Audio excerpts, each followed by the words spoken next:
नमस्कार भावांनो बहिणींनो, काल तुमच्या दाजी सोबत फिरायला गेले. एवढी फिरले मी त्याच्या सोबत. आणि हे गावाला गेले. नायराचा वाढदिवस आहे म्हणून गेले. ते घर भरणी पण आहे माझ्या भावाच्या घराची. आणि सुट्टी नाही भेटली. भैयाच्या शाळाला ट्युशन हे ते चालूच यायचे. तर 15 दिवसानं भैयाला सुट्ट्या लागणार आहे. मी लय नाराज झालते. मग आता मै भाऊजाई म्हणे ताई मी घराचा व्हिडिओ टाकीन म्हणे तुम्हाला. आता म्हणे मग पाहुणे रावणे गेले ना म्हणे सगळे 200-300 पाहुणे सांगेलेत लगे घर भरणीला. आणि आज नायराचा बड्डेच्या दिवशीच घर भरणी आहे. भाऊ आलाय सुट्टीवर. लय भारी घर बांधले. मला लय आवडले. काल व्हिडिओ कॉलवर घर दाखवलं तर लयच भारी घर झाले. तर मग मी नाही गेले म्हणल्यावर आता मा भाऊ नाराज होणारच आहे. आता म्हणून ताई नाही आली मग दाजीला पाठवून दिलं. म्हणलं तुम्ही तरी जा म्हणलं. म्हणे बरं जातो म्हणे मी. ते गेले. तो काय गाड्यानं गर्दी आहे. तिकीटं भेटाना सुरतहून गावाकडे जायला एवढी तिकिटाचे भाव पण वाढलेत आणि तिकीट भेटाना. दाजी तर परेशान झालेत. प्रवासात लगे अजून पोहोचले नाही घरी. म्हणजे लय लांबा प्रवास आहे ना. रात्री जायलाच इथं 9:30च्या पुढं टाईम झालता. ज्या गाड्या आल्या त्या फुल, ज्या गाड्या आल्या त्या फुल. तिकीटं भेटाना.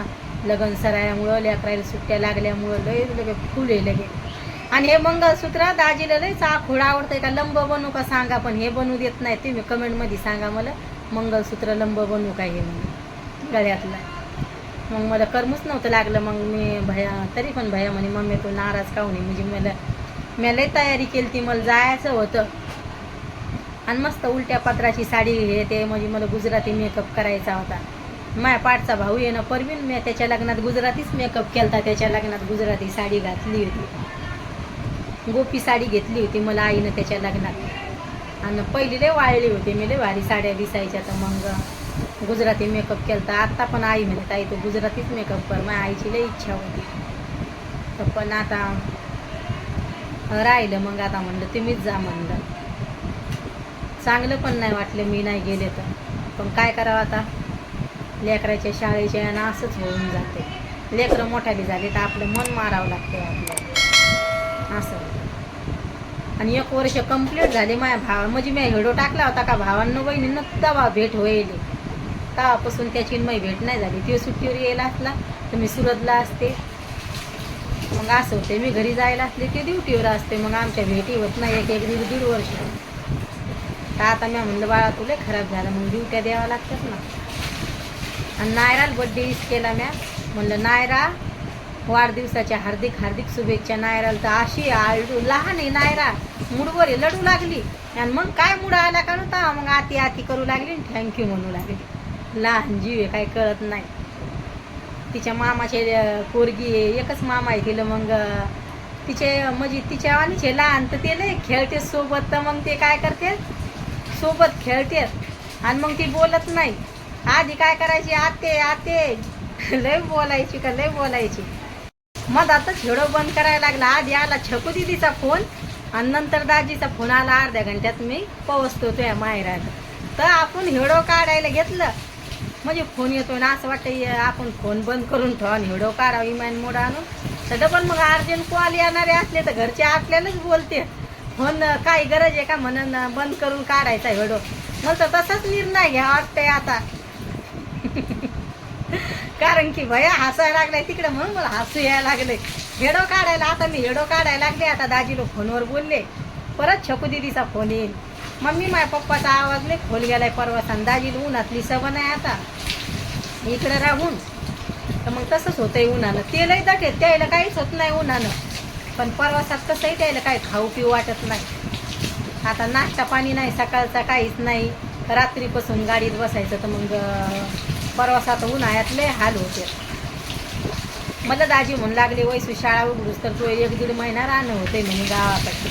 पण हरसूबाया राहत नाही ना म्हणे. म्हणलं हो.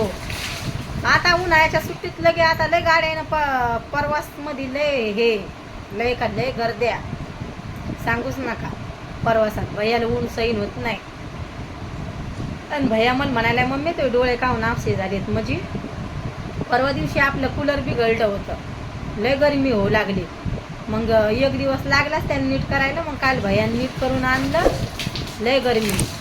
दरवाजा बंद असला तर भयान गरमी होती. मग थोडासा दरवाजा खोलला मग तवा गरम भाग जाते असं होतं.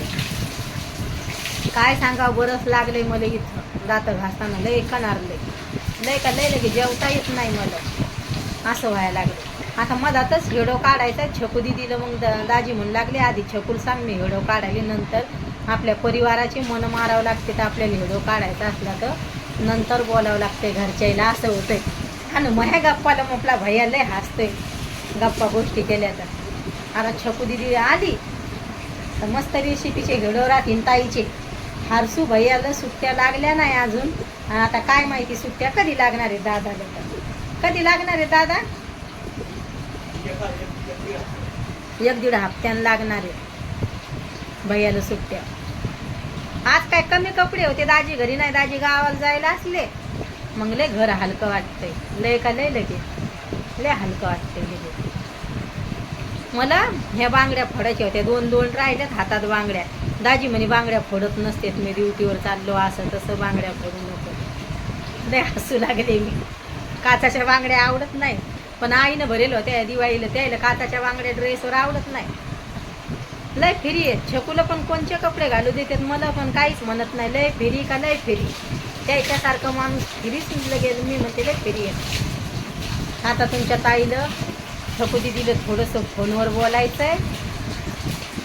दाजी म्हणे मी आता चार्जिंग केली म्हणे फोनात गाडीत म्हणजे चार्जिंग नव्हती मग थोडाच फोन लावला म्हणलं यायचा फोन बंद पडून यायला काय माहीत परवासात फोन पाहिला नसं.